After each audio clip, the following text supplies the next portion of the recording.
Hi everyone, দিনটা ছিল শনিবার, আমার ছুটির দিন। আগে থেকেই আমার দিনটাতে কি কি করব সেসবের প্ল্যান করা ছিল। সকালবেলা ব্রেকফাস্টে আমি হালকা পাতলাই করেছি। প্রচুর জামা কাপড় হয়ে গেছিলো, যেগুলো কেচে আমি শুকিয়ে রেখে দিয়েছিলাম।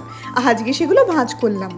এই যে আমি এত ঘোরাফেরা করছি তার কারণ হলো আরবান কোম্পানি থেকে আমি বুক করেছি দুটো কাজের জন্য।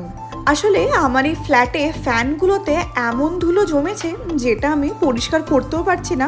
আর একটা হচ্ছে বাথরুম ক্লিনিং। মুশকিলটা হচ্ছে যে লোকেশন আমি দিয়েছিলাম সেই লোকেশন উনি খুঁজে পাচ্ছিলেন না, আর আমাকে যে যে রাস্তাগুলোর কথা বলছিলেন আমি চিনতেও পারছিলাম না। ফাইনালি এক স্টাফকে দিয়ে সেই কাজটা সম্ভব হয়েছে, আর উনি ফাইনালি লোকেশনে এসে পৌঁছেছেন প্রায় 1টায়, যেখানে আমার স্লট ছিল 11টায়। অনেকটাই দেরি হয়ে গেছে। অন্যদিকে আমি সুইগি থেকে খাবারও অর্ডার করে ফেললাম, কারণ এর মধ্যে আমার রান্না করা সম্ভবও ছিল না। কাজ পুরো শেষ হতে হতে 3টেরও বেশি বেজে গেছিলো। আলটিমেটলি দুটো ওয়াশরুমের মধ্যে একটা আমাকে বাদই দিতে হলো। সকাল থেকে ঠিকঠাক করে খাওয়া হয়নি, আর এই খিদের চোটে আমার মাথা একদম ধরে গেছিলো।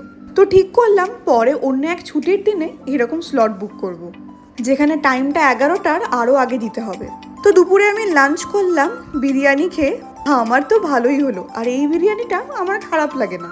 দুপুরবেলা বাইরে থেকে খেয়েছি, রাতে তো নিজে রান্না করবই। ময়দা মাখতে গিয়ে দেখলাম শেষ হয়ে গেছিলো, তো ম্যাক্সিমাম আটা দিয়েই মেখেছি। বলতে গেলে ভালোই হয়েছে, পুরো ময়দার খাওয়া ভালোও নয়। আমি শুধু পরোটাটাই করব, তরকারি আগে থেকে ছিল। এরকমই হয় আসলে, দুদিন যখন ছুটি থাকে প্রথম দিনটা আমার ক্লান্তি কাটাতেই চলে যায়। তো যাই হোক, মাখার পর যখন ফ্রাইং প্যানটা দিয়েছি তার কিছুক্ষণের মধ্যেই কারেন্ট চলে গেছে। সেই অন্ধকারের মধ্যেই মোবাইলের টর্চ জ্বালিয়ে আমি রান্না করেছি। পরোটাটা একদম যখন রেডি হয়ে গেছে তখন এসছে কারেন্ট।